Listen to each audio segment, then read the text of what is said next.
I think I've done a lot of stuff. The 27 days. Go do something different and find out if it's what Projects I take on much bigger than that.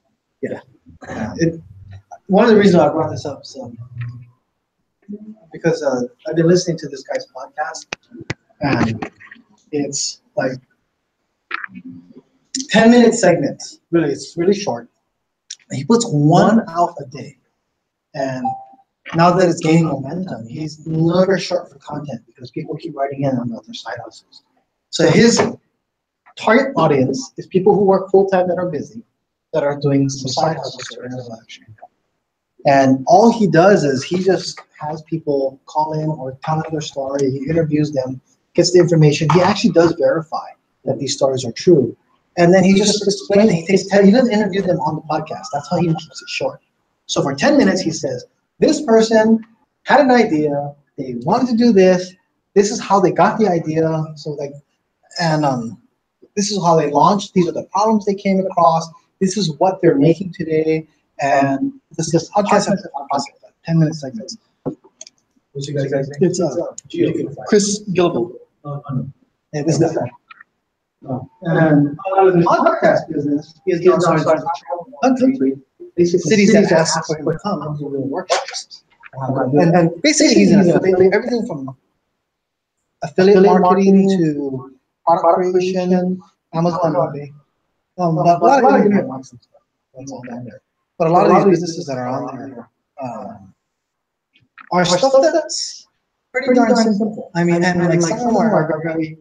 Somebody has an idea and all of a sudden it turns into money like within days. And that's why I was telling you too about his stuff. I mean, they just all thought of it, and then all of a sudden someone said, "I'll buy it," and then they didn't realize, and it explodes to like some $1 million business. It's pretty interesting, and he's realistic about it. There's a lot of businesses that have been around for years or have been working for years that make only about $400 to $800 a month extra. So I mean, these are real people, small businesses, and along the way, keep on listening, you can learn these tips and hints on how to expand and scale and what else is out there. Some of the businesses are not really feasible for a lot of people, depending on where they are. Like some people are now doing a home delivery cookie service. So in the evenings, you don't have anything to do. You cook some cookies, and if you have a website online and you're within a local area, there are a lot of, I guess, there's a need, a demand, especially for college students. Yeah, because they decriminalize and legalize marijuana. Cookie. Yeah. Which market? Is that? A lot of Etsy users.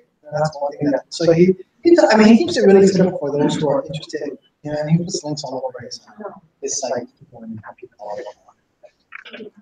Okay, so it is 7 o'clock. I would like to give our guest speaker as much time as possible. And usually we have maybe about a handful of people that come after 7. So in the meantime, during that time period, how many of you are first timers? Quite a bit tonight. Welcome. Typically, we have anywhere from about 12 to 25 people that usually show up. Sometimes 30 to 40 will show up, depending on what the subject matter might be. I normally see 1/3 beginners. They have not done anything online and are interested in trying to do something. 1/3 medium. That means they've been trying it, working at it, and getting their feet wet, have a little experience here and there. And usually it's 1/3 of their experience. So in the room, we have quite a bit of experience. A lot of newer people today. And we're going to have some people that are going to be in between the ranges that are coming in. So the format typically is it's kind of an open discussion. If you have questions, we really encourage them to be asked. So if you are coming in an evening that you have questions, bring them with the expectation that you'll be able to ask them, because we will ask you to ask your questions. So we really want to encourage the people that want to grow in their businesses online or in the business period, that this is a place where they can actually get information and be helped out from the more experienced, and even experienced people will have the other experienced people on that as well. We do finish at 8:30. It's not a hard 8:30, but It's also very casual. If you need to leave for any reason, babysitting, babysitting needs to get relieved, then go ahead. And just feel free to go ahead. You don't have to obligate to stay.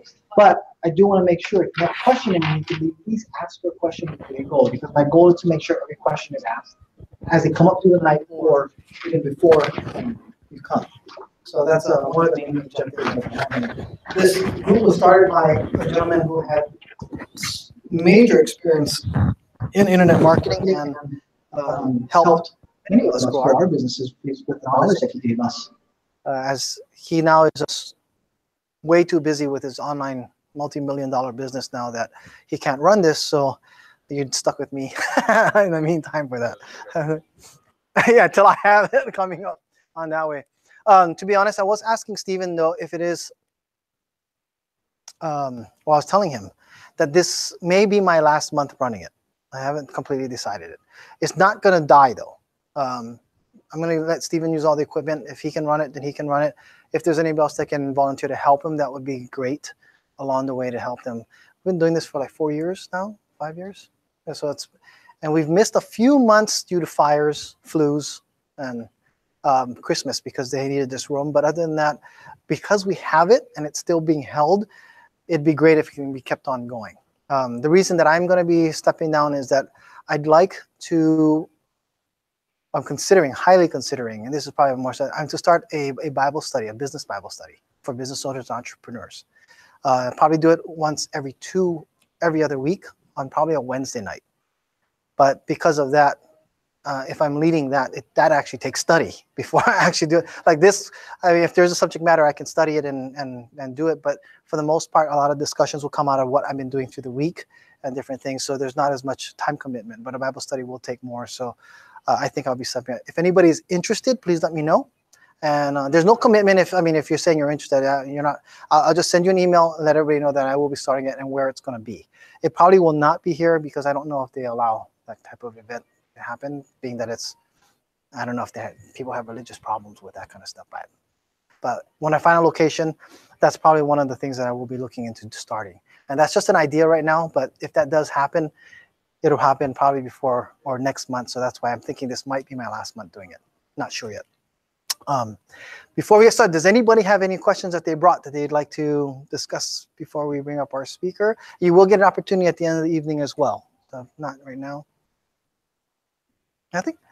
Okay, so one other thing before I bring in Kirk up, I wanted to mention that there is a podcast that I've been listening called Side Hustle School. You can find it on iTunes, but you can go to also sidehustleschool.com, and then his episodes are on the link at the top there. And like I said, mentioned earlier, he just gives a lot of really good information. I highly recommend it if you're starting in this industry. It's really great for beginners to even get and stir up ideas. And if you go through, is it not pulling up? Oh, here. So hometown bracelets, support local marine life, internet trolls eat words. So the guy he has a very monotone voice, but he throws a lot of puns in there. And he has kind of an odd but funny sense of humor. But more than anything else, it is super educational. And like I said, he's even turned this into a business itself. So it's really interesting how far people have gone with. A lot of these businesses actually do turn into pretty big businesses. And like I said, they're not overnight successes. A lot of them take actually a couple of years.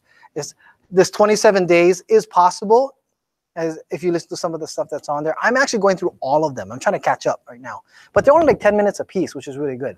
So if I don't have a lot of time, I can listen to one just on a walk or two, on a drive or so. So that's pretty cool.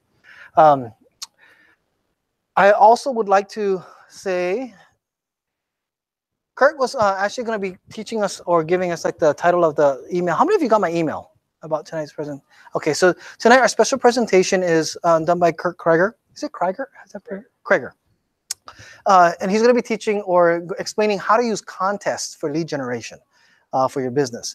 So I thought, well, why not have a contest? But I couldn't think of what to make a contest so that I could. So I have 2 books that I would like to discuss or at least share. One I'm reading right now is called More Than a Hobby. There's a store that came into the Best Buy shopping center called Hobby Lobby. And this is this guy's story on how he built it out of his garage. And it basically was a side hustle. Really, it's pretty interesting.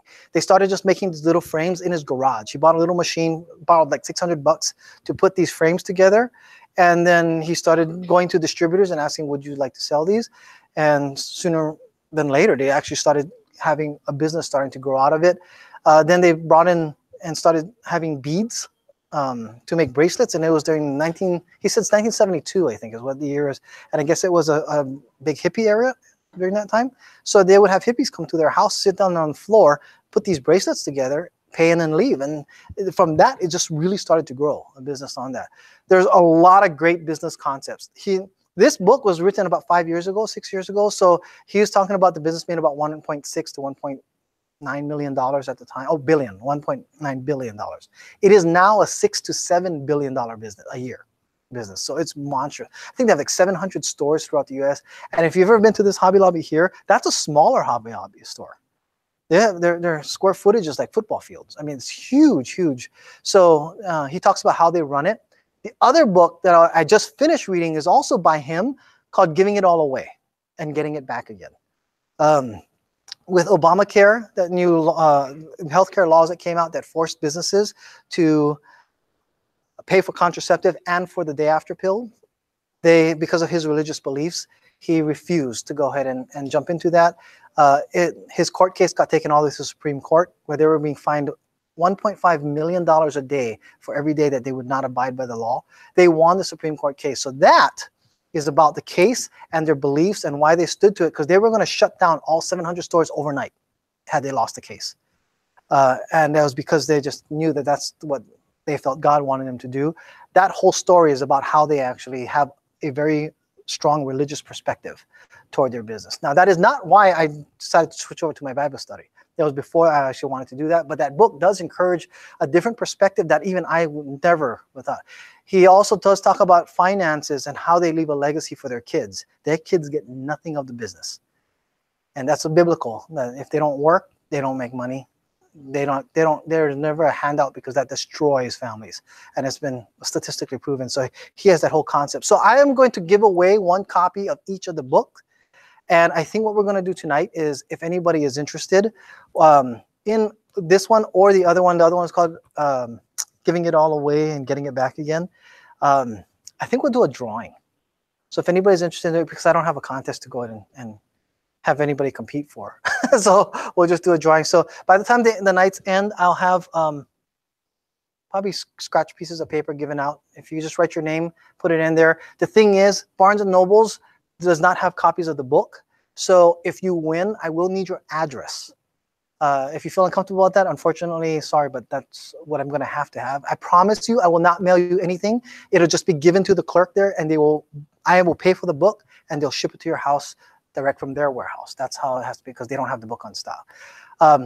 For those of you who weren't here the past couple of weeks, Barnes & Nobles has been tracking their events. And like I said, we've been here for at least 3 years now. And they have not seen the return for us using the room that they had anticipated. They would think maybe an extra $100 in sales for the nights that we're here, based on the amount of people. And I do push a lot of their books that are out here, but they have not seen it. So they're looking for ways to go ahead and generate income using this room, because they could use it for retail space, obviously. And they've asked us to give us ideas, or give them ideas for sales to generate a little more revenue for it. So I do encourage you to go ahead and take advantage of their Starbucks in-house cafe if you ever come in. They absolutely welcome you to drink in here, those drinks.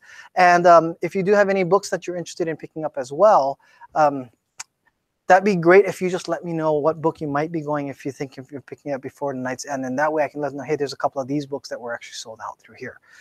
We've sold, at least since they asked us about that, I think about 15 different copies of different books that have gone through, which is not too bad.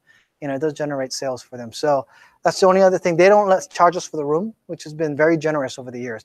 But the book industry is a little tough, especially with competitors like Amazon out there. So anything they can do, we'd like to go in and support that they can. So the contest, like I said, I am giving away the books on that. They do give me a discount for running this as well. So that's pretty cool that I don't have to pay full price for the books that I'm actually giving away, but I will be. And this one I did not get from here, but it was a gift. But it's a really good book. So without further ado, I'd like to bring up Kurt Krager. Thank you very much for your time. And if you have any questions on this subject matter, will you have some time to go and answer questions? Absolutely. He'll be able to answer that too. Thank you. PowerPoint setup. Sorry. Oh.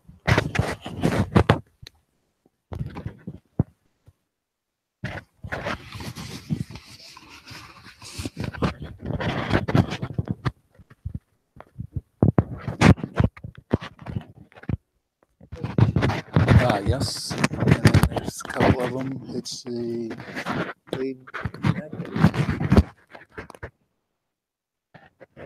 Don't have my glasses on.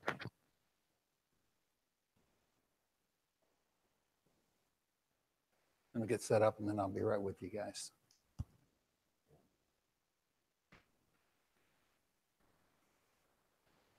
Does this move the slides? This is not also this won't.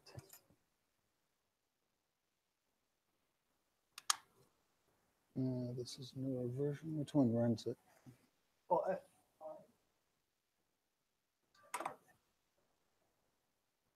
it's on the screen. Okay. My name is Kurt Krager, and I've been a serial entrepreneur for a long time. So what I'm going to talk to you tonight about is lead generation using contest. So how many of you have ever heard that the money's in the list? Okay. And how many of you have a list? Very small. Okay. Well, that's what contests can do for you. They can help you build your list and fairly economically. And it doesn't take a lot of work. So let me give you let's see how to. Yeah.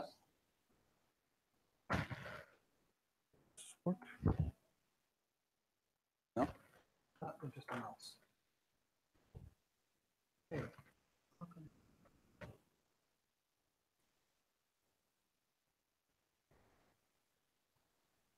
So just Okay. So this is a little.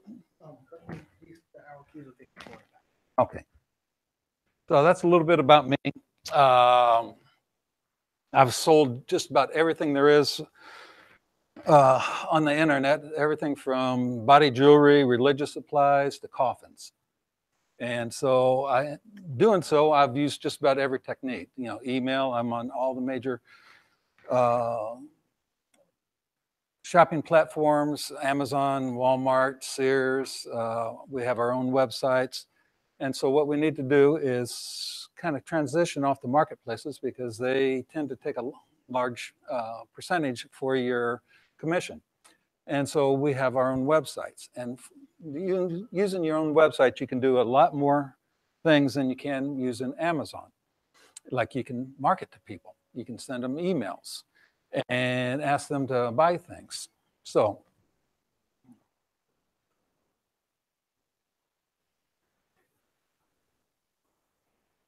in the old days, in marketing, it used to be that somebody'd send out a mailer and you'd see it 2, 3, 4 times, and then that's when you'd finally get to the point where you would actually buy something.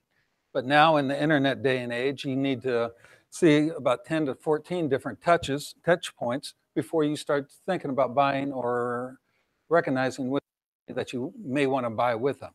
So in doing so, you need to be out there and let people see what you're doing.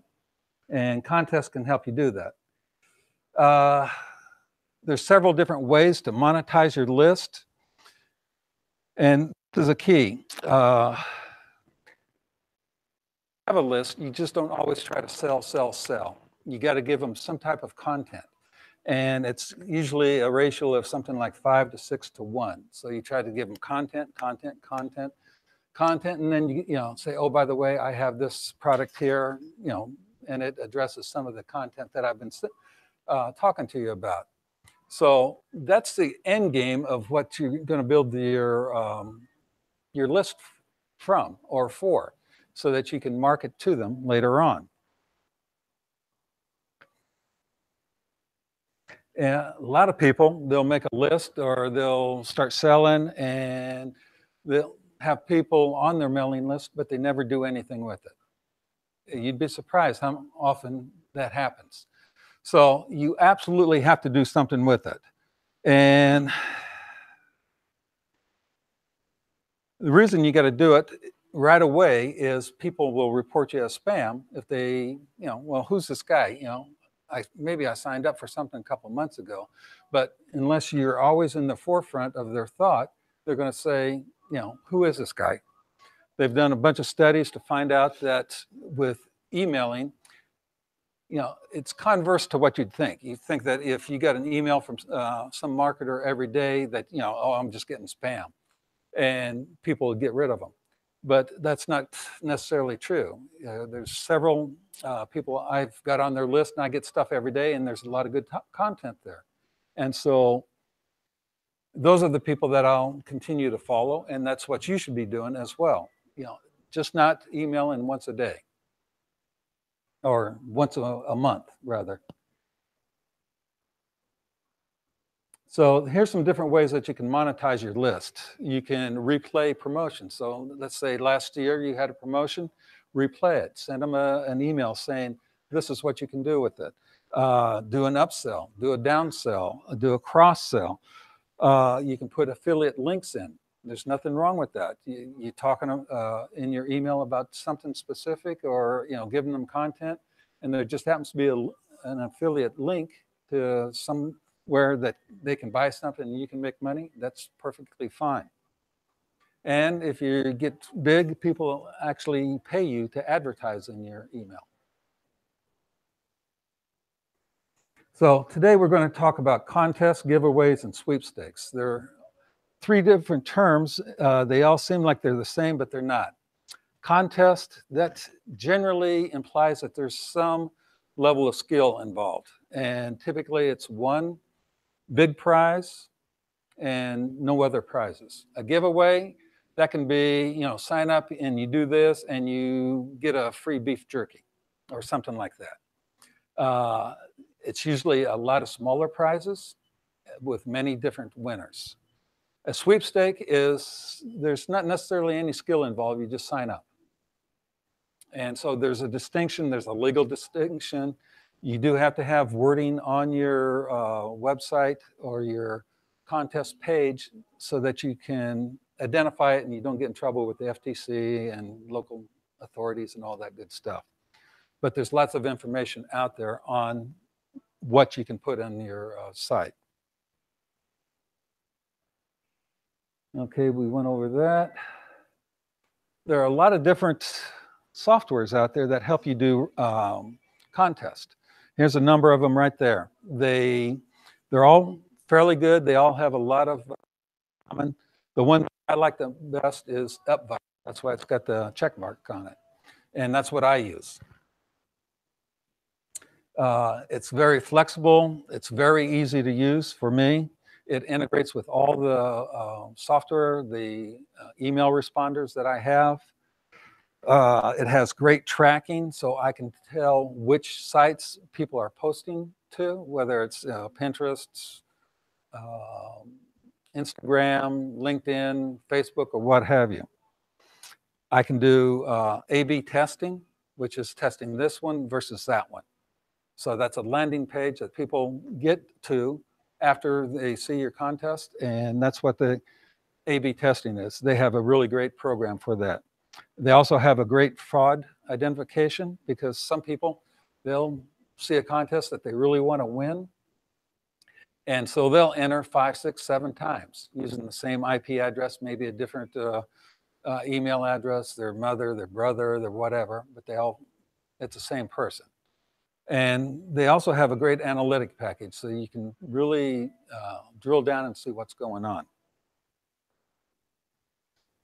Now, one of the key components to UpViral is in their name. It's a viral nature. It's sharing. You've all seen contests where everybody wants your email address and your name. Once you do that, the next page is the share page. And so that's the enticement for you to share this contest with other people. And how they do it is they give you extra entries for sharing it. So and I'll get to some examples in a little bit. There will be a list of different social media outlets. They'll also give you a unique URL so that you can share in an email if you're industrious, so that you can spread the word out there. And each one of those, you can earn extra points. So let's say you enter once, by giving your name and email address, you click the others, you could earn 10, 15 extra entries, thus increasing the possibility that you could win the contest. Now on UpViral, they have two different options with hosting. They can host it themselves on their platform. You don't have to have a website at all, which is cool if you don't have a website, or if you want to go outside of what you normally do. So they'll host it, no problem. You can also do it on your own website. You just put in some short code and a few bells and whistles, and you're off and running. The advantage to that is you get to really drill down with Google Analytics, find out who's going there. And in addition to that, they're on your website. They may start looking around and see things that they want to buy right away.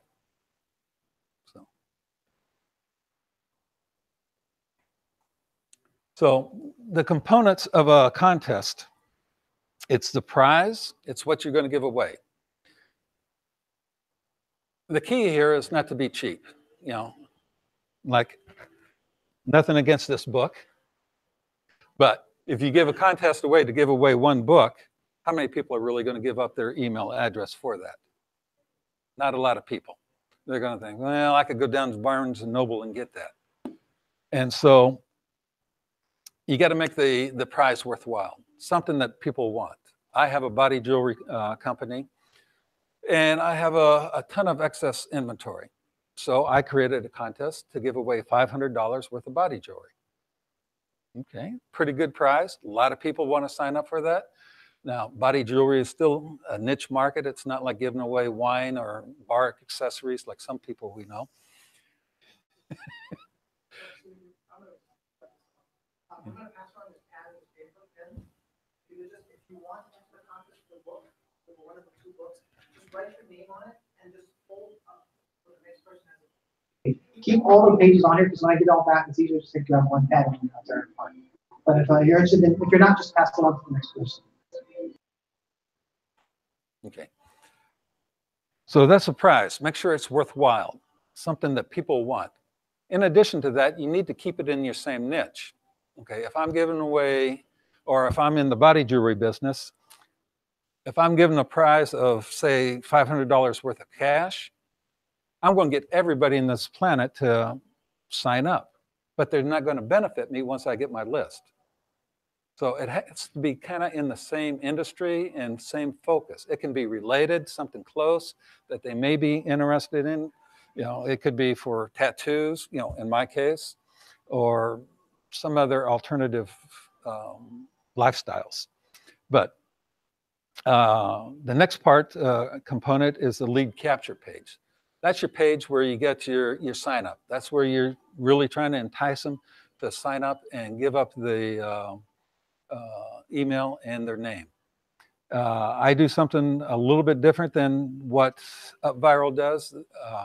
I like to do videos. I think videos, the movement, the talking, you get so much more play on that than just a plain blank page with no movement, no nothing on it. So video, for me, it seems to work pretty good. Now, the next part is the share page. After they click and give you your name and their name and email address, is a share page. And that's a page I talked about a little bit earlier. Now, something it's an optional part to this contest is called a reward. So in my case, let's talk about body jewelry, because I just did one and that's what I know. We have a piercing aftercare product that we manufacture ourselves. And so what we do is, if they share it to X number of places on the internet, we'll send them one of those free. No charge, no nothing. We even pay for the shipping. So that makes people in that community say, hey, they're going to give this away. I better, I want that. I'm going to share. With UpViral, you can set different levels or steps for the rewards. You can have more than one reward. You could have 5, 6, as many as you want. So it makes it, what you're trying to do is get that viral effect.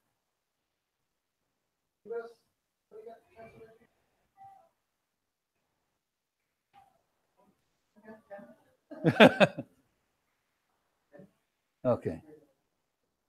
Let me go to that.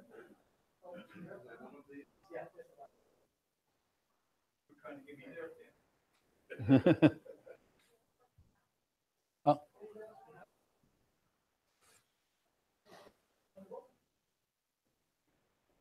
Okay, so this is a example of a lead capture page.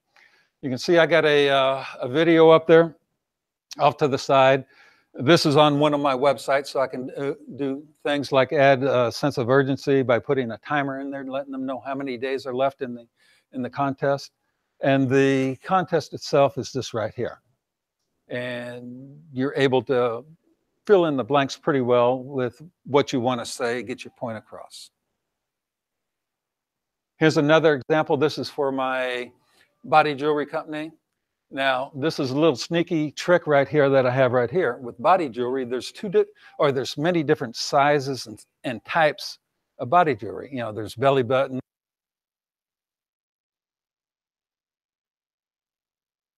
I need to know what type they would like if they win the prize and what size.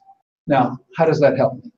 When I start to remarket, I can, if somebody's looking for a 3/4 inch plug, or they put it down that's what they'd want when they win the contest, I can remarket to those people specifically. Hey, we just got these great 3/4 inch plugs in today. They're really cool. You got to check them out.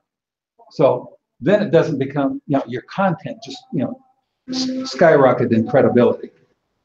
So you can add that type of questions as long as it's relative to what the contest is. And this is just another page. This is posted on UpViral site. Got a video there, same basic questions. You get to use the full page, so I'm using some nice graphics. So yes. UpViral, do they create the lead capture page? No. You create your own. You got to do your own. But they don't have to think that they create. They have a. Like, what do they do for you? They create the form. Yeah, they have different templates that you can use, and then you go in and you got to fill in the blanks. And there's no HTML that you really need to do, unless you're trying to do something fancy. But it'll step you right through and help you do it. How are you driving most of the traffic to these pages? We'll get to there. Oh. Okay, the share page.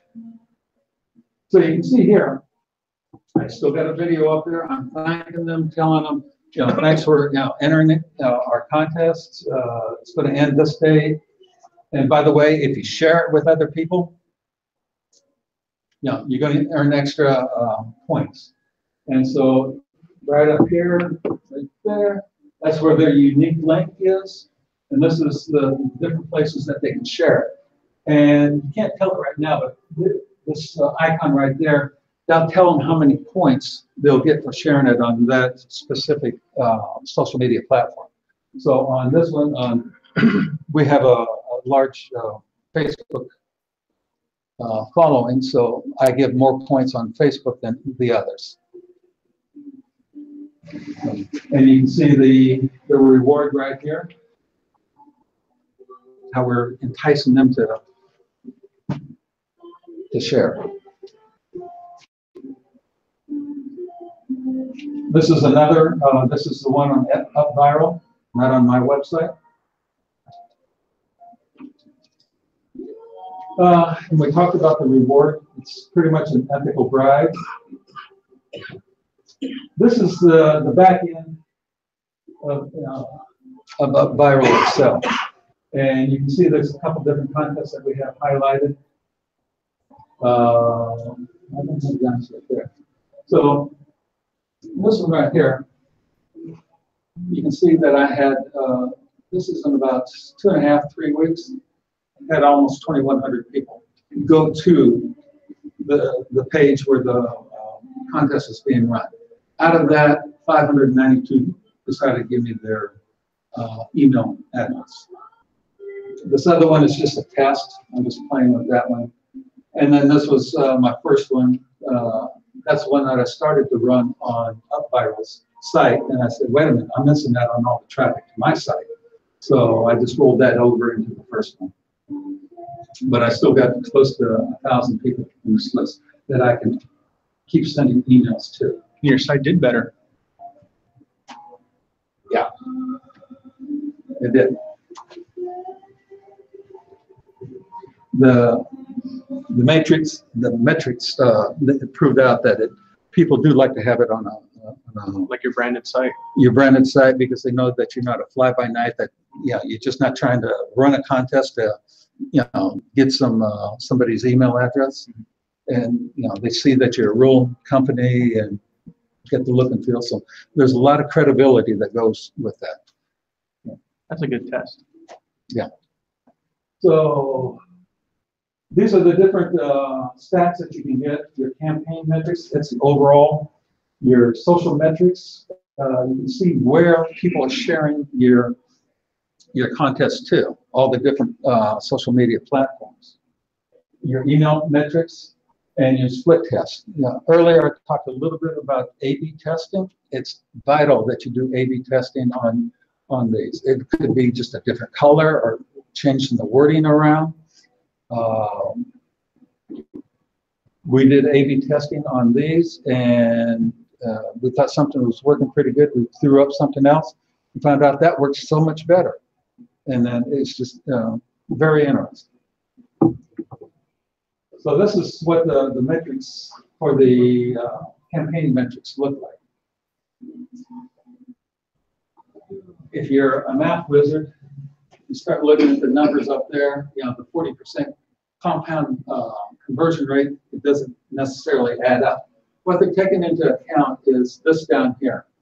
This is the people that went to the site directly from my marketing to get them to it. These are the people that were sent there by other people. Now, I ran this campaign, and my referral visitors, it wasn't very good. I don't know if it's because of the industry, but John over here, this is his campaign. He had a much higher conversion rate. Yeah. So it could be the industry. His website and what he was pushing was wine and bar accessories, while I was pushing body jewelry. They might be more willing to share than what the body jewelry people would do. We don't know. Could it have been price of the giveaway? Well, I offered a $100 gift certificate. Oh, Yeah, mine was 500. I should have got 5 times as much. You would think. Was it a gift certificate or was it was it pre-packaged? No, it's something I will send them because it's individual. Right. I have to go handpick it. Right. To get it. Well, Yeah. And he gave them a gift certificate to his website. Where they can pick it, Yeah. right? Yeah. But the So gift certificate was only To your website. usable on my website. Right. Yeah, it's not like giving But they them could pick and choose what they wanted. whatever they wanted. Okay. Yeah. Versus they were only able to, you basically were taken out of your pile of excess, and it was up to you mainly. Yeah. Based on their size. You guys could cross-promote. If they win the $500 in body stuff, they need a safe to keep it in so nobody steals it. Do you find that people do not share stuff because they don't want to lessen their chance of winning something? That's what I think is happening with the body jewelry. I do. Just the nature of the people. I mean, I love the people in that industry. When we first started selling body jewelry on Amazon 10 years ago, they were the nicest people in the world. I mean, we'd run out of something, we don't, and call them up and say, hey, we're out of the black ones, but we got green and pink. Would you take that? They're so happy that they could get anything. because we were some of the first adopters selling body jewelry on Amazon. And so they've always been very nice. I've been to the conventions, you know, where they got the horns and everything. And I tell you, they're the nicest people. They really are. But I don't think they share much. I mean, just from a couple tests. Maybe they don't want their friends to know what they're into. Well, I don't know. They're pretty, It's kind of hard to hide it. yeah, they're pretty exhibitionists about telling their friends what they're doing. So, so this one right here is social metrics. So you can see that the majority of shares are going out to Facebook and LinkedIn. You know, not a lot of people sharing their body jewelry contest on LinkedIn. It's just not the platform for it. Now this is the email.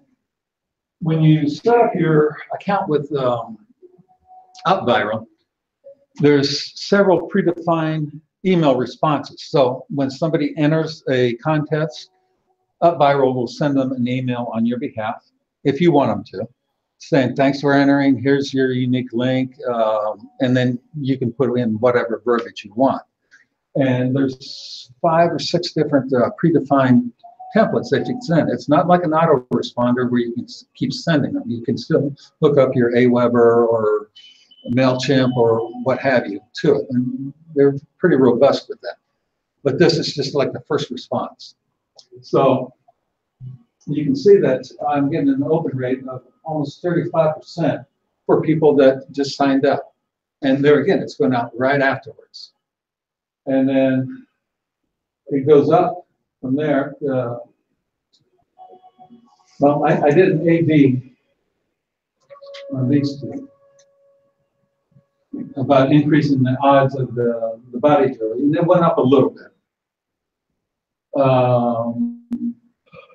This one is when somebody shares your link and somebody else signs up, I can send an email to the person, the original person, to help kind of drive the enthusiasm and say, hey, somebody just signed up, you got an extra entry. So, and then when they earn a free reward, I get a great open rate.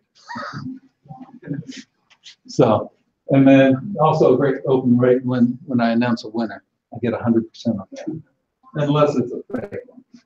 So here's some split testing.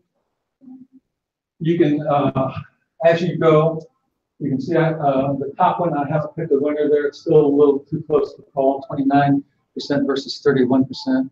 I still need to do some work on that to get those numbers up. On the share page, you can see that 2 of them did really well.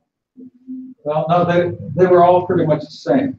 What's really strange is you put up a new link or a new A/B test, and that one usually outperforms, but then gradually goes back to what the others were. It's just, you know, something that's strange. Okay, now that you build it, now what? You get your nice contest, you get a cool prize that you're going to give away. You know, so you can start using their email list so that you can market to people. But you still have to advertise. You still have to do something to get your word out there. A lot of people, they don't have a large Facebook contingency that they can, you know, hammer away and let them know, or an email list, so that they can send them out and say, hey, I got this new contest, you know, come sign up for it. But there's still things that you can do. If you got a website, you can put a pop-up on your website. A pop-up will say, hey, thanks for coming to my site. We have a contest going. You know, and what you're trying to do is create that viral. You know, just every opportunity out there is a marketing opportunity. Let me skip to the next one. So this is a pop-up I have on my website. So if somebody hits my website right away, they get to see this. I want that email address real bad. You got to be persistent in, you know, attacking people. Not attacking, but letting them know that you have things out there for them. Bloggers and influencers. If you don't have a great or a big following, this is a great place for you to make inroads. You can contact bloggers, say, hey, we're in the same industry. You talk about body jewelry. I got this contest going on. Can you mention it on your blog? Can you mention it on your podcast? Can you mention it wherever on your YouTube channel, what have you? And what you're trying to do is get them to put it out there. Mention it. I'll give you, some body jewelry or whatever they're, it's going to make them happy. And this will work. That's one of the main things you can do outside of running ads. Okay. Do retargeting, Facebook pixels, Google AdWords, and other third-party remarketers, so that you're always in front of people. Does anybody not know what retargeting is? Does everybody want to know? I don't know what a third party retargeter is. That's somebody like AdRoll. That's it's not the company like Google or Facebook. What they do is you pay them money and they'll retarget for you. AdRoll is a big one. Still something. And there's about 3 or 4 really big ones out there. Yeah. Usually, in my opinion, that I've seen, cheaper to do it yourself. But it's a lot easier to use something like you pay for the service for the ease of use because they have the reach is quite large. Yeah. Like AdWords will go a lot further. And you don't have to set up as much. You have the help and support because Google AdWords, Facebook, those things actually can be a time suck. It takes a lot of time to do it if you don't know what you're doing, figuring it out. And then of course you're always at risk of losing your account and doing it wrong. So those third parties are very helpful that way. It's worth it, the funds if you have to go ahead and put your reach out. And you can do it pretty cheaply. If you have a Shopify account, there's a nice little app that you can do remarketing. It only remarkets on Facebook. It doesn't go out anywhere else. And it's pay as you go. You put $35 in, and when you get down to, I think it's $32 or $31, they take $3 or $4 for doing the work. They'll recharge your credit card, and you go from there. So, but that's only on Shopify. I'm sure WooCommerce might have something. I don't know. Just make sure that your landing pages for your targeting is actually highly converting, or like you make it so it converts. A lot of people waste on retargeting money, sending them back to the home page. It makes no sense. Yeah. They won't convert. You can also send it to contest sites. I have a list of over 100 contest sites that you can go submit your contest to, so people can go sign up and enter. I went through this list, and after going through it, there's out of the 100, there's probably 50 to 60 that are good that you don't have to pay any money for. Some of them they try to get $4 or $5, or buy the premium package, you'll be on the first page. So, and there's a lot of sites like that. You can join Facebook groups that is geared specifically for sweepstakes. Just Google it and join, and then you'll have the ability to start posting your own content on it, your own sites. I probably posted 15, 20 times to the same site. Social media. This is where you make your big impact. You got to have a social media presence out there, and you got to post everywhere. Post on every one of those platforms all the time.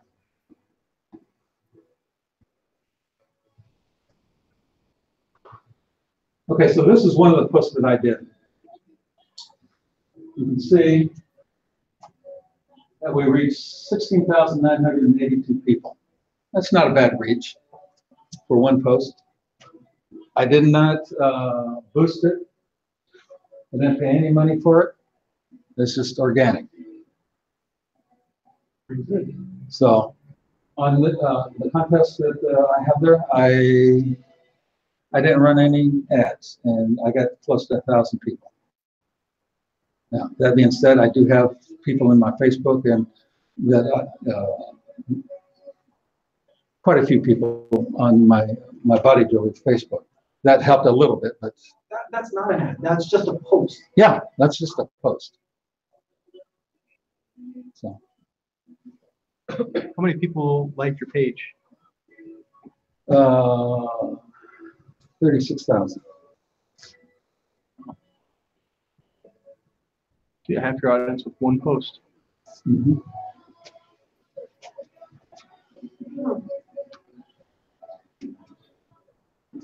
Now, the other way to do it is using a company that I also own that we're not going to talk about tonight. It's Buzz Brand Builder. And that's a social media platform for doing consistent posting for you. And I use that to post to all the different social media platforms. So, who has a question? What is Buzz Brain Builder? Buzz Brand Builder. There's a shell. Do I pay you now or later? As far as advertising contests on Facebook, is there anything that people should be aware of No. that I guess like, Well, how does Facebook approve them or not? I mean, what is the thing? if you're running ads, it's kosher to run Facebook ads for contests. I mean, you can do it all the time. Oh, And it's not you just got to, you got to toe the line and do things right. One of the rules on all of your contests, you have to put in the terms of service, privacy, and contest rules. And Facebook is going to check. You can almost guarantee if you're running an ad, they're going to check that kind of stuff. That was a post that you had, so that wasn't an ad. That's correct.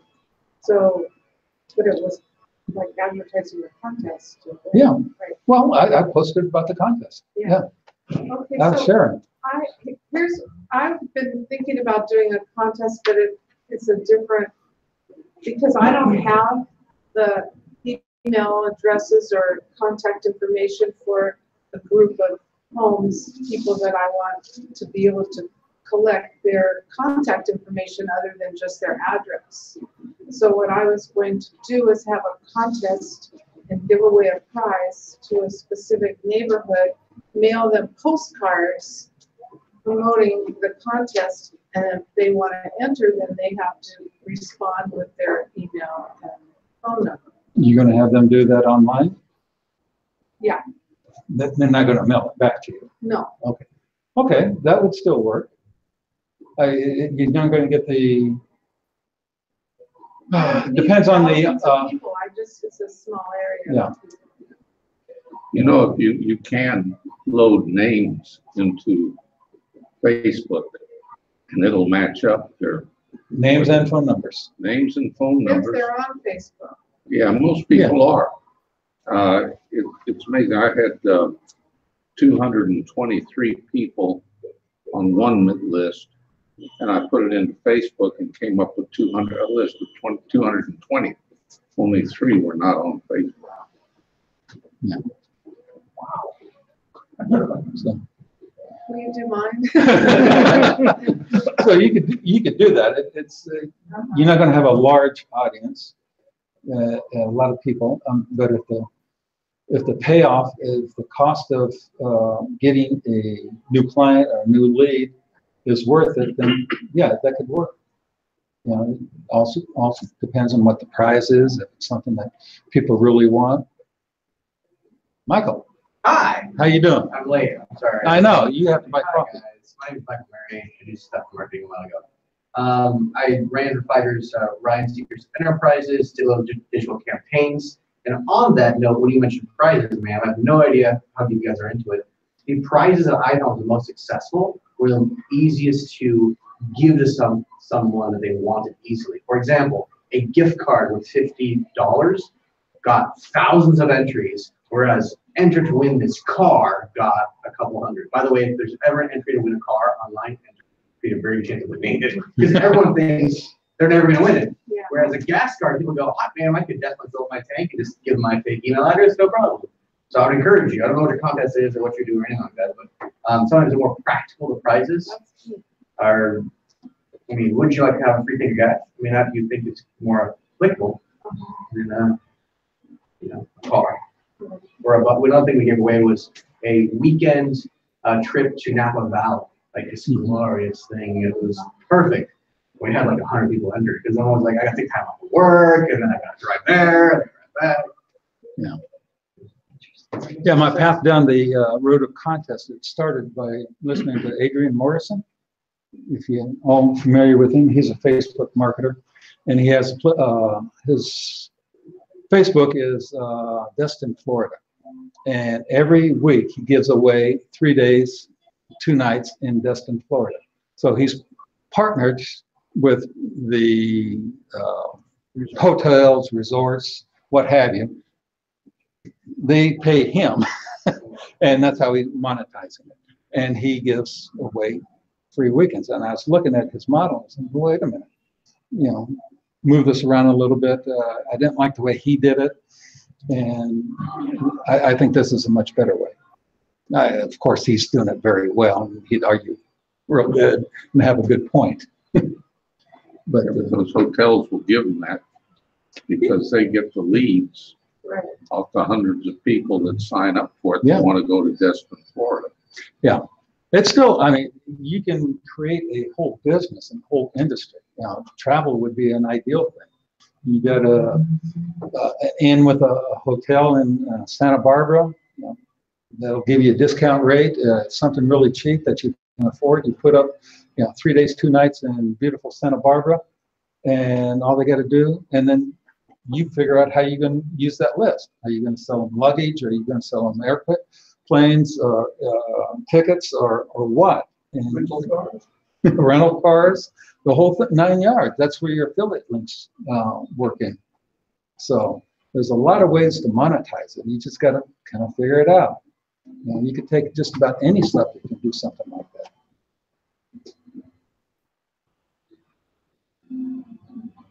Even Bubbly Prime. I don't know how. There's a way. Yes. Okay, any other questions? You're done, or? I'm done. Thank you very much.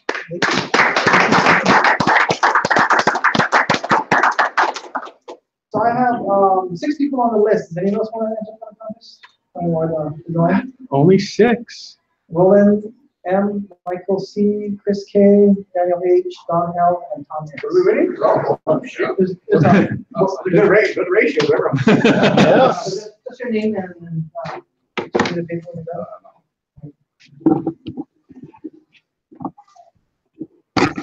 There you go. You repeat everything you just said. Sure.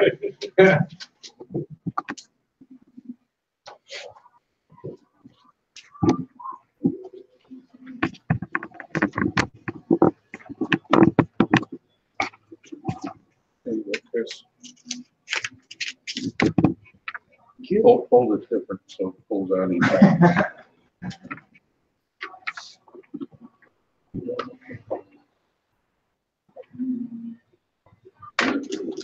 Okay, so I guess just a little update of what I've been up to, because some people usually find it interesting on, I guess, on the side things. A lot of you know that I had I have an app on the Apple Store, like we have like a bunch of times. I have a little app that's actually basically, I found that a lot of people like to make play money, like Monopoly templates. So I made an app where basically it's just the template of $1, $5, all the bills, 1, 5, 10, 20, 50, and 100. And the middle of the bill where the president is blank. It's empty. So basically, the template will pull up. You can put someone's face in it with your iPhone, or with your iPhone, you click it, and the person's face shows up there. You can then hit email or print.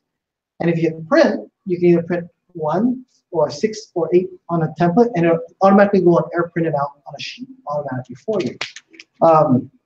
For those of, I guess, the idea behind that was, I have a website called Kids Money Farm, which teaches, the idea is to teach kids or parents to help have ways to teach kids about money, how to handle money. So the app was a way to show how money can work for you. And the example was, my wife works for a nonprofit organization that rescues kids from human trafficking. So since she's employed there, we also donate a lot of time and money to the organization. So I decided, well, we could either donate $600, or I could use the $600 to build an app. And then I put the app on the store, and every sale that came off the app from that point on would then give $1 to the organization. So it's been a few years that it's been up, but I've actually hit $2,000 in donation funds, 2,000 apps. Yeah, so only $1. So yes, it was a great example of how I could have given $600 direct, or now I did something with it, put it up on the store. Now I sold it for $1.99 on the App Store. I get $1.70? No, $1.30 for it. And Apple keeps 70 cents of every sale that comes out of it. So the 30 cents that I was coming off it, there was an update that needed to be done. So I did spend a little money for, I think, when the iPhone 6 came out. For some reason, they did something on it that made it mess up. And I noticed that on my website, a lot of people are asking for ways to make the templates work with where they could be more customizable. They had no skills on it. I made some YouTube videos, stuck it up there where you basically can take the template off the website, put it in PowerPoint, and this is how you can do it. And even in Word. I actually had another tutorial how to do it for Word. A lot of people don't know how to use images on stuff that they already have to make it more customizable. Some people did it. I have actually people that called me and say, I'd be willing to pay you to make the template for me, which I didn't do it. I said, you can just do it. I don't have time to go ahead and make template. People get picky about, oh, can you make the font this way? I don't have time for that stuff. So I sent them to the videos, and still they still wanted to do it. So people, honestly, if you ask a high school kid to watch the video, they could probably do it if PowerPoint's your weakness. And so I realized the need for that. So I called up my developer I emailed my developer 4 or 5 days ago, who actually originally made the app for me, and he said that he'd be willing to do an upgrade on my app. So I have these templates now that actually have a blank space on the top, a blank space on the bottom, and the center still empty. And what he's going to do is make an interface. So you tap on the $1 bill, a field will come up. What would you like on the top? And you can put, I don't know, Santa Clarita President. And then it's going to, another field will come up and say, what would you like on the bottom? And it'll say, vote for me for mayor, or something like that, or for president, or vote for me, or some kind of phrase. And then you can take a picture, and that template can now be put out there. So I didn't know how much he would charge. This guy, honestly, he undercharges. In 4 days, he's going to get that thing done for me. I think he's going to have it up by tonight, ready for me tonight, for $600 to have that update done. And I already had the templates already made, so he's already doing that. But the development, to be honest, I originally put in $1,000 to have the app made, and after 6 months, never got anything out of it. This is from another guy. And Which guy was that? This is some guy in India. And I said, oh, well, we can do it for you. And then he gave me every excuse in the world about the Android platform having a problem because there's so many different phones and cameras that he needs to test here and there. And my own Android didn't work. I'm like, at least get it to work on my phone. I gave up on him. And then he wanted more money because it took so long, and he never launched it. He could never get it done. I was discouraged, but I found this other guy. I think it was on Upwork or whatever it was, before Upwork. Odesk. It was Odesk. I found him, and he said, I get it done for you, $600. I thought, well, that's a deal, because I spent $1,000 on this, guys. And within like 4 days, he had the whole app done. He was waiting for me for graphics and text and stuff. I had no idea he could work that fast. This guy was really, really good. And I didn't know anything about app development. He made all the suggestions. How about you do it this way? This will probably work better this way. So the UI was very friendly as well. So a great developer is really very handy to have in your back pocket. I've referred him to other people. I don't know if he's ever been used by anybody else, but just the power behind something like that. I'm going to raise the price on the app now that the new interface is going to be able to do that, and perhaps use it to go ahead and see if maybe offer the free app as a contest or way to lead gen. So I want to add something to what Kurt said about having a email list and not using it. My website now has an email list of over 5,000 people on it, and it's like 1 a day or 2 a day. I haven't emailed them for years. And the last time I actually did email was like already 3 years since I had the email list still going, and I got a ton of people mark me as spam. Now, I was forewarned that that might happen, so I did contact AWeber prior to that. Now, if you can imagine, I've had this website for over 5 years, and I pay $60 a month on the email list to have it. I don't even want to calculate that. Sometimes math people could probably figure it out pretty quick how much that was that I spent on it, and I haven't used it. But the good thing is, now that this new app is going to have the new development on it, I can use it to let people know when to use it. The other thing is, my main project that I'll be focusing on right now is also to build a curriculum for the teaching kids on how to use financial stuff for parents and for teachers, a curriculum that they can use that's fun activities that teach them a little more about handling money and finances better. So that's where I'm headed in that direction right now. Okay, so a bag of some sort. Okay.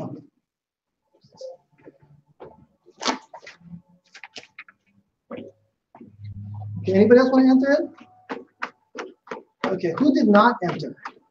Mark? Oh, Kurt, you know? Do you want? Sure. Can you grab one? Okay. I wrote the Windows version for you. Yes. Did you do anything with it? Not yet. I have to figure out a way where it actually is, I think, more, I guess, easier for people to use. Michael Murray. Hey, what did I win? So we have, there's 2 books that actually, you can use your choice on which one you want. There's this one, both of them are by David Green. This is the guy who actually is the founder and still the owner of Hobby Lobby. Oh, okay. Yeah. So how he built, this one is actually how he built the company.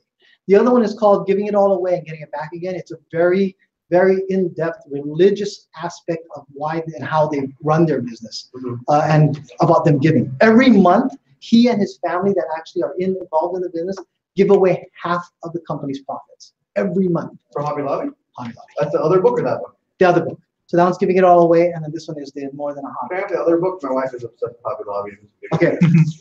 So Michael Clark, you're the other one. So Michael Clark, Michael Murray. Yeah, 2 Michaels. So all I need, the thing is, they don't have a copy. This is actually, they don't have copies here. So what I need is you will need to give me your address. Okay. And I will purchase it on the way out, and they'll mail it to you. Okay. And that's how they do it. So but by the end of the night, let's just go ahead and put your addresses on here. Build that list. You're still a winner. About barely. Got it. Barely. No, not. Okay. Does anybody have any other questions or any questions that have come up over the past few months or anything that's been coming up recently? Okay. I have an update. Yep. Last time I was here a month ago, I asked if people were interested in getting a studio. Because yes. So I'm a filmmaker. I rent studios really often out in Los Angeles. I hate driving down there. Thinking about opening a studio down here, and I raised my hand last month and said, does anyone have use or interest in getting a studio space? And I had some great feedback from Ed, from yourself, sir, and from another gentleman. And all in all, it looks as if I will still be driving to Los Angeles in the immediate future. Not that I will not be opening one, but several good opportunities have come up that I might be able to partner with other people or all that jazz. So all that being said, I hope you guys are here their first time, second time, third time, or whatever. But it's actually a really good group. Like, I've gotten really great feedback and real business help from people in the room. So I'm going to speak out there. That's awesome. Well, I'm glad to hear that. Yeah, me too. Give me one. I actually really don't have a lot that has been going on otherwise. What is to do with this app, this money app? My wife has built. Okay, so it is called Printable Kids Play Money Creator. And the reason why I picked all of those words for it, which was a big mistake, honestly, it comes down to, is because the iTunes store area online on the website of it was very SEO powerful. So what I did was I actually put in a lot of heavy keywords into it. Printable Kids Play Money. Those are it's picture perfect. Printable Kids Play Money. Picture perfect. Picture perfect Play Money Creator. Printable Play Money or something like that. Too many words. It was one of the in the beginning though. As soon as I put that up and I actually linked it to my website, because you can put a website link on the iTunes store into it, the SEO power behind the Play Money words really boosted up by 1900. So it was a really strategic at the time, but foolish later as I thought about it. I should have just made play money together. Really, just as simple as that. The picture perfect was unnecessary. I wanted to actually, because people want to, the thing is they search how to put my picture on the bill. That's the kind of things that were there. I was looking for the long tail, overthought. But that's, yeah, I thought maybe now that this new version is launching, I might actually think about changing the name just and see what happens with that. If that's possible. Yes, when you do a new version, you can change the name. Oh, nice. Can you also update the, so maybe you can do that when you do a new version. Okay, and then the people that actually have the old version, can they get the new one free? The new I version. believe they do whether you want them to or not. Good, okay. Because I really want them to actually, they bought it the first time and then, on the website itself, it does push the fact that this money does go to help charitable organization. And like I said, it's pretty cool that we were able to $2,000 well, years just on this probably $600. And now that I'm going to boost the price a little bit more, we're going to give a little bit more, but I'm also thinking it's going to sell there. It still shocks me that I still sell one to two every other day or something. So, I'm also, because I have a developer that does work well, I'm also trying to think if there's another app that could potentially just be built down and see. Could I have his number, his contact info? Because if you have a developer overseas, that's a good one you like. Oh yes. No, okay. So here's the caveat with this guy. He will not talk to people. Everything's done only by email, unless you're going to be spending like a couple $1,000 or more, and the project deems that you need to talk to him. He is one of those geniuses that I guess maybe just not as strong in communicating or likes to talk to people. I don't think I'm a genius. I don't like talking to people that are not like him. No, but he really doesn't like to talk to people. So he says he does everything strictly by email only, which is fine because he communicates well by email. And like I said, he's sharp and he's fast. He's so fast. But he also knows, and he only, that's the thing, that's another thing is he's so niched, he only does iPhone apps. Oh. Only iPhone apps. That's all he built on. And he's very affordable. I mean, I got quotes for other stuff that, I mean, for the same thing that are way out there. How do they quote it? Do they quote it by functionality or pages or? I just told him this is what I want. And in one case, I actually had a PowerPoint of some of the screens I thought it should be and how it was going to, should end up. And then I just did that, sent it off to him, and then he just sent me a quote. Said there's going to be $600 or $500 or whatever it was. The update was, he knew the problem with the update.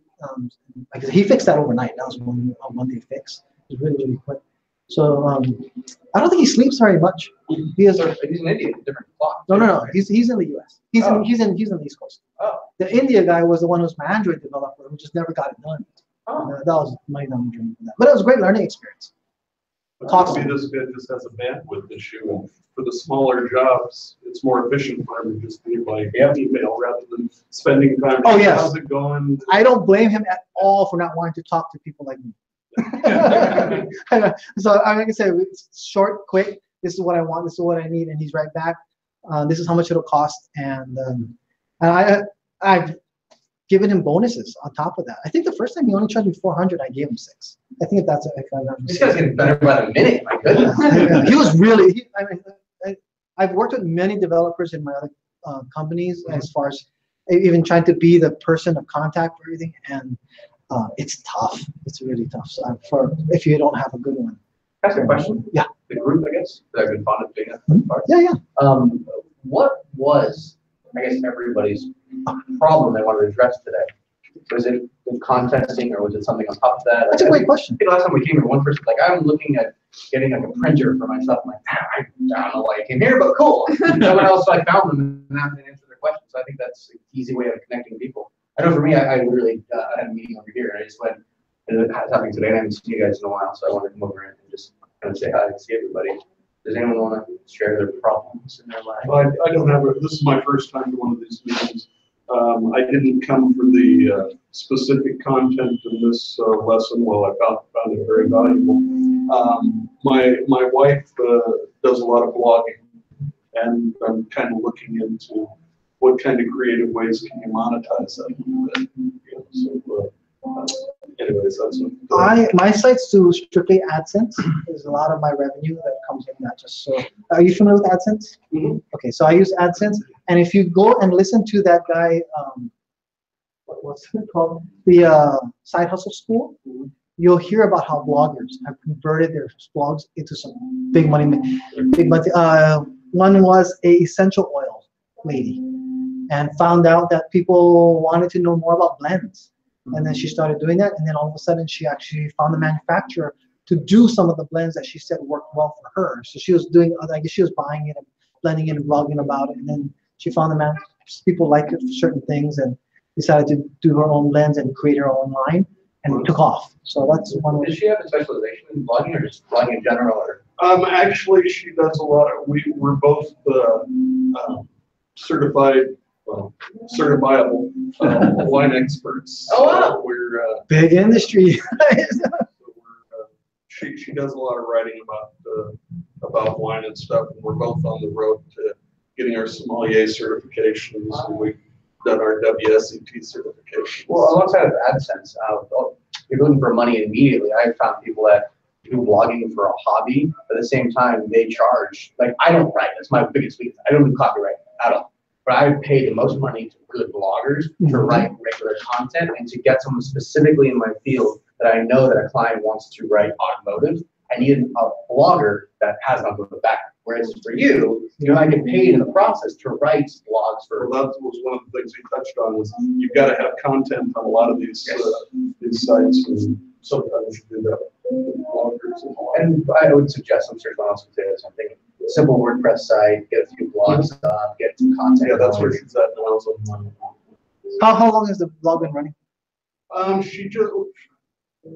We started it when we first started going to school, and then we looked back at some of the older stuff and said, wow, we really didn't know what the hell we were doing. So she started in earnest for about the last year, maybe a little bit more than a year. How often has she been writing? She writes bi-weekly, every other week. She'll put out. Oh, there's pretty good content then. You just add photos to it too? That's media or just words on it? It's words with some, some graphics, not necessarily pictures, that kind of stuff, but artsy kind of graphics. Yeah, that's cool. Yeah, you have a lot of opportunity, I would say, because the wine industry is huge. Right, and this is something she likes to do, her blogging content and the stuff. I'm more into the interest in the business side of wine. So this is why we do these things on last. A good friend of mine that lives in San Fernando Valley, his brother-in-law owns a wine company, and all he does is outreach digitally with bloggers, etc., to sample and promote his wine. So if you call me, I'll just make you guys an introduction. Hopefully you guys can work with us online. 661-839-5622, and just say, his name's Cam, as in Cameron, and he's super cool, very chill guy. I also know a guy that's kind of in the wine business. His name's John Carter. I have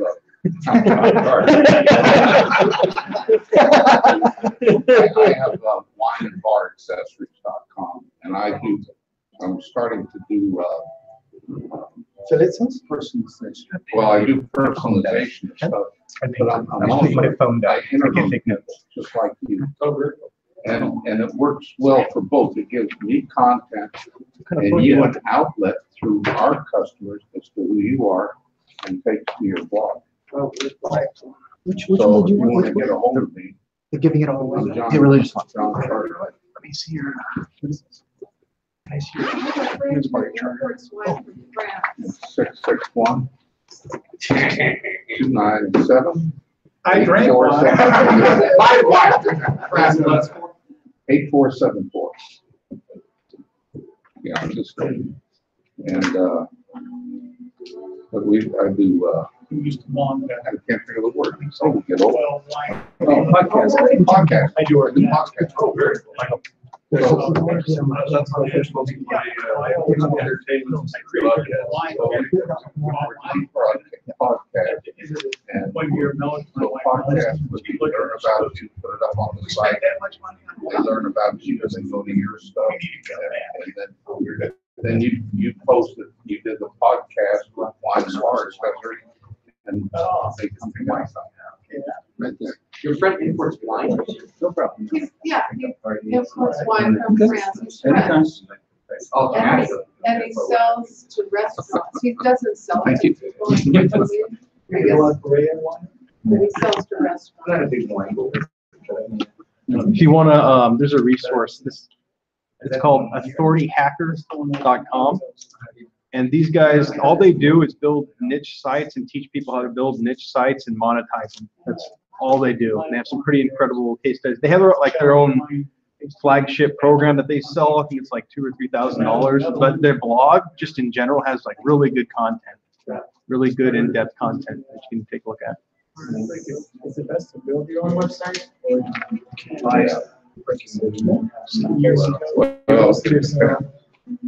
What's your level of expertise? I would want to deal with it. I can do it. I don't know if I want to waste the time. Say the name of that again. Authority Hacker. I mean, it depends who you ask. I make my living off of it, so of course you need to buy one. Right here. No.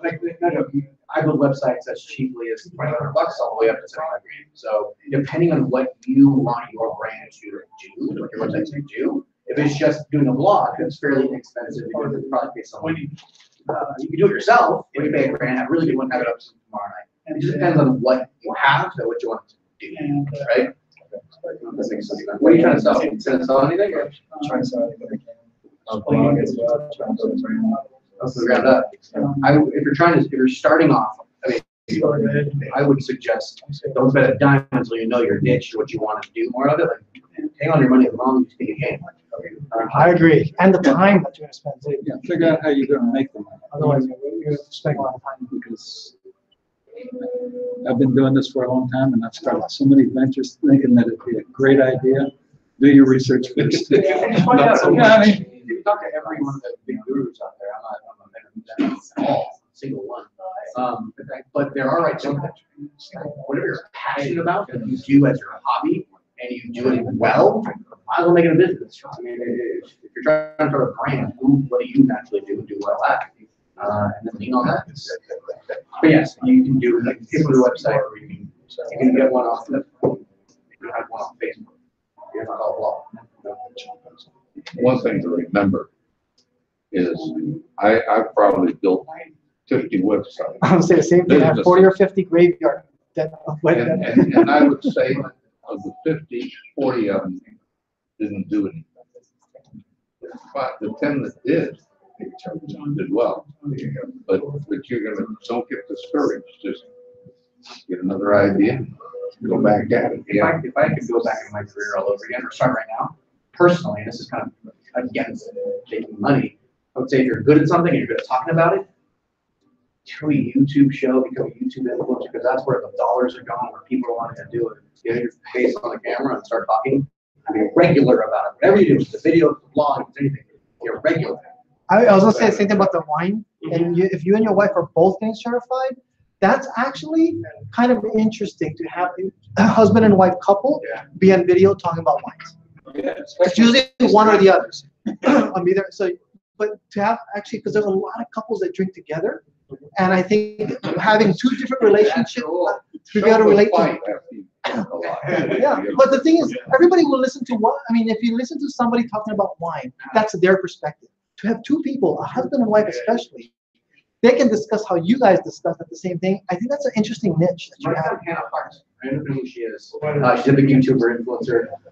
She started off by cooking, and she had a cooking show, and it sucked. And then she started drinking while cooking. It gradually became her. That was like Julia Child. Yeah. That girl became super famous. She's on this. My best friend at Ryan's is now her manager. Now Hannah Hart's huge. Yeah. Because it literally she started doing like cooking and then she's like, I'm sorry, drinking. And she got squashed. And she did a show and 4 shows and figured out pretty funny when I drink. She don't have bothered. So I have a little question.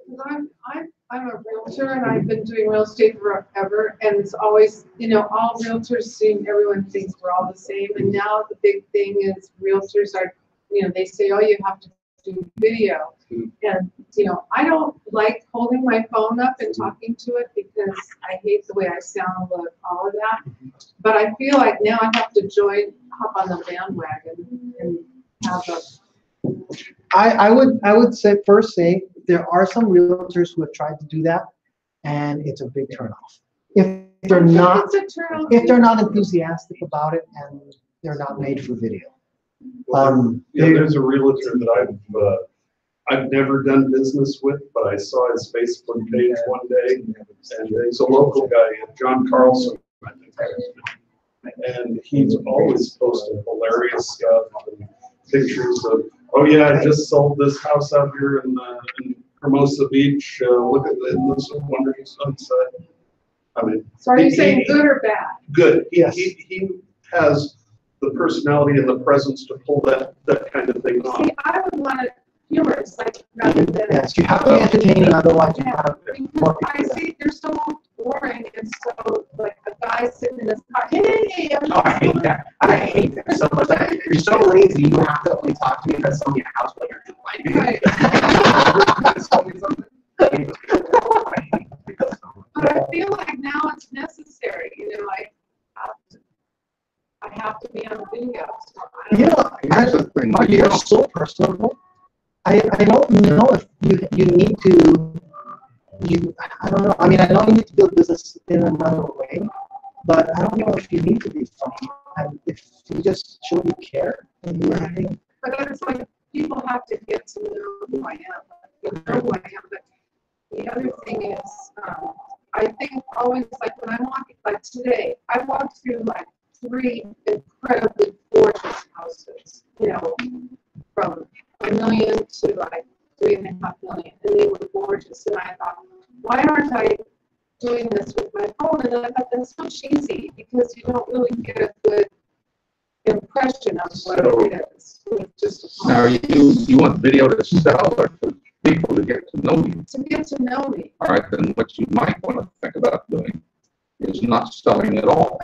Right. What you want to do is just tell stories, local stories, things of interest, and then people start watching your YouTubes, and they'll say, oh, you know, who was that guy? He used to, he was in Burbank all the time.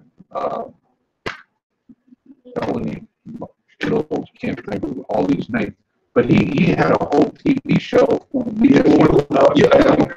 You'll Hauser, yeah. Oh, yeah. Yeah, and everybody loved his stuff, and he could have sold anything. But the thing is, if you like, you know this area, just start talking about the places around here, places you can hike, talk about the schools and things. And then every once in a while say, oh, by the way, if you're interested, we have this beautiful listing, and here's all. But do it about every 3rd or 4th video.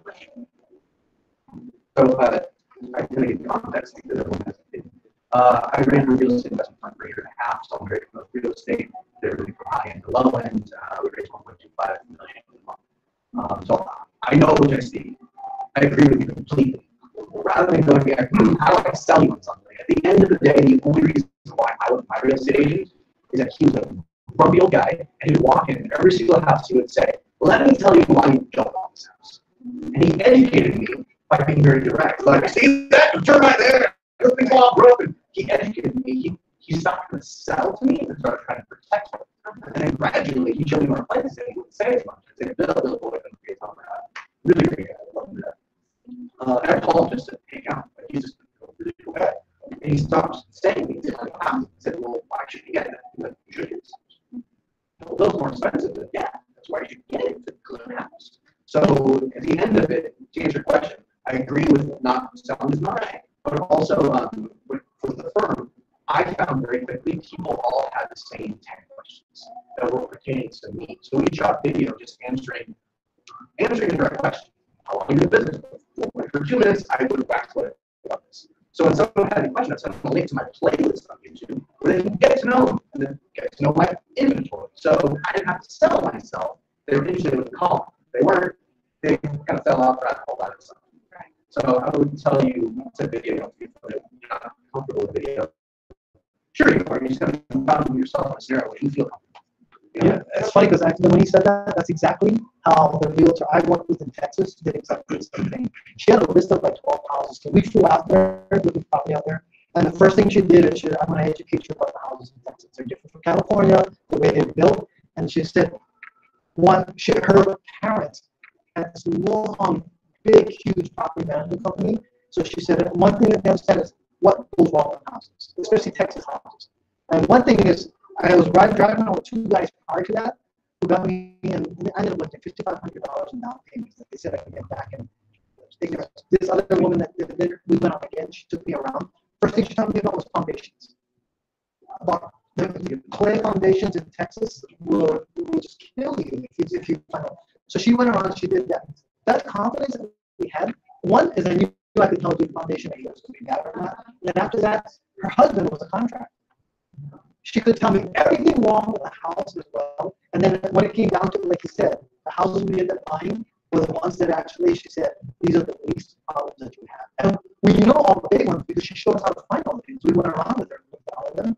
After later on, she was sending us videos to the internet this, these are the things that we found. And of course, she put through the same things. Foundation's okay, this is what it looks like. And then we're not even going out there after a while.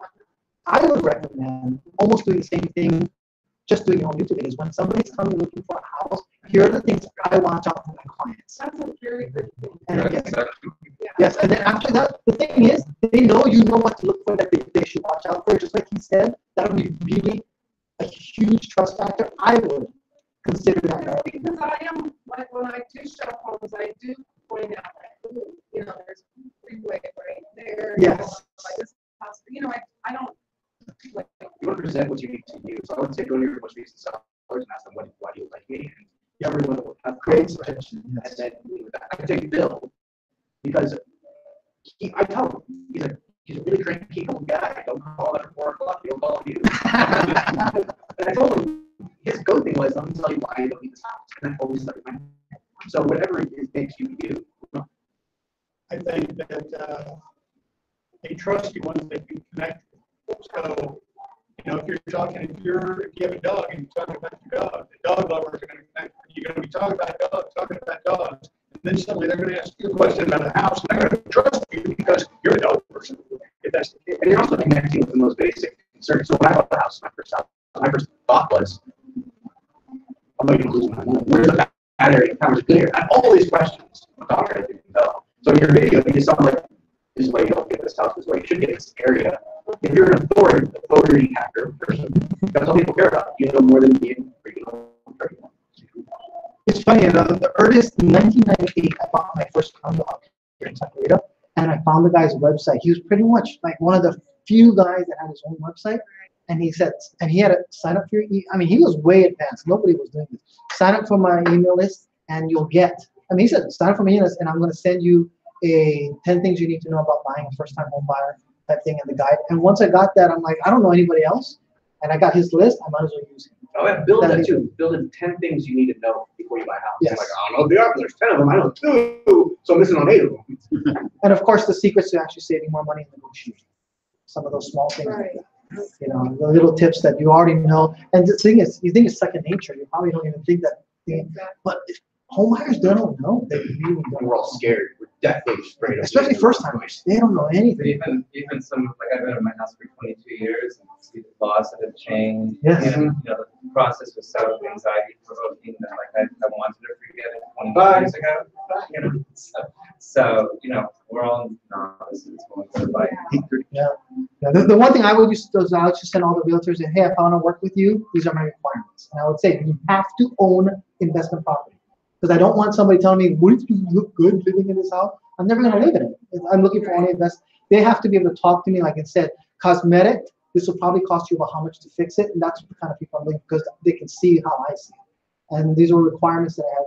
24 hours, if I write email or contact you, I need a response in 24 hours. Even if the answer is, I don't know, I'll get back to you. Exactly. And these are the things I actually made a requirement. I said, if you drop any of these and it's still early, I had the right to go ahead and find somebody else and leave them.